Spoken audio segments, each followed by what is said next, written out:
जनता दरबाराच्या मुद्द्यावरून गणेश नाईकांनी पुन्हा एकदा एकनाथ शिंदेंना आव्हान दिल्याची चर्चा आहे।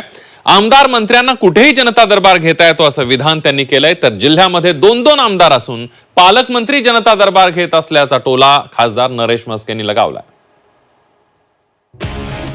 महाराष्ट्रातल्या कोपऱ्यात कुठेही जाऊन त्या ठिकाणी जर आपल्या पक्षाचा प्रचार केला तर त्याच्यात वावगं काही आहे असं मला वाटतं। पालकमंत्री या ठिकाणी जनता दरबार घेत आहेत, आमदार वेगवेगळे दरबार घेत आहेत, त्याच्यामुळे मला काही दिवसाचा विषय नाहीये। गणेश नाईकांनी पुन्हा एकदा एकनाथ शिंदेंना आव्हान दिल्याचं बोललं जात आहे। काही महिन्यांपूर्वी गणेश नाईकांनी एकनाथ शिंदेंच्या बालेकिल्ल्यात जात जनता दरबार घेतला होता। दरम्यान यानंतर चांगलंच राजकारण तापलं होतं। मात्र पक्ष वाढवण्यासाठी प्रत्येकाला कुठेही जनता दरबार घेण्याचा अधिकार असून त्यात कोणतंही गैर नसल्याचं गणेश नाईकांनी म्हटलंय। बाबाशी प्रत्येकाला आपला पक्ष वाढवण्याचा अधिकार आहे आणि तो कोणी रोखलेला नाही।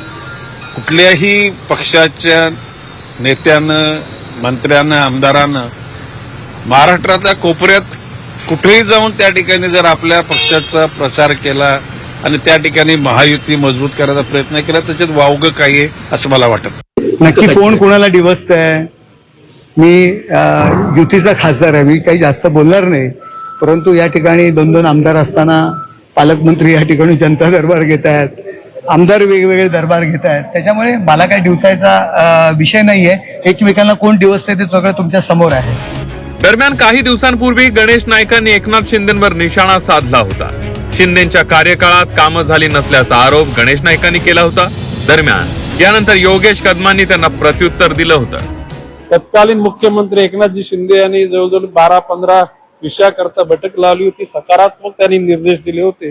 त्या निर्देशाची एकूण पूर्तता व्हावी हा त्याच्या पाठीमागे उद्देश आहे। त्याच्या पलीकडे आणखी 7-8 विषय एकूण हे एक बैठक माननीय मुख्यमंत्र्याच्या नेतृत्वाखाली सर्व सचिवांची झाली तर मला वाटतं नवी मुंबईच्या समस्या या 5 वर्षामध्ये राहणार नाहीत। मला वाटतं सन्माननीय गणेश नाईक साहेब हे सिनियर लीडर आहेत।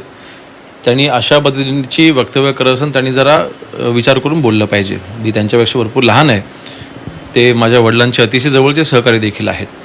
परंतु एकनाथ शिंदे साहेबांनी उठाव केला नसता तर गणेश नाईक साहेब आज आपण मंत्री देखील नसता, हे आपण विसरू नये।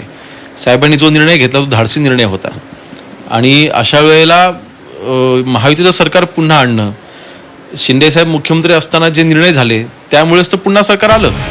गणेश नाईक आणि एकनाथ शिंदेमधला वाद तसा जुनाच आहे। गणेश नाईक मागील काही दिवसांपासून एकनाथ शिंदेंना वारंवार डिवचताना दिसतात।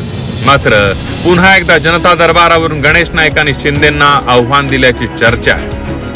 ब्युरो रिपोर्ट, झी 24 तास।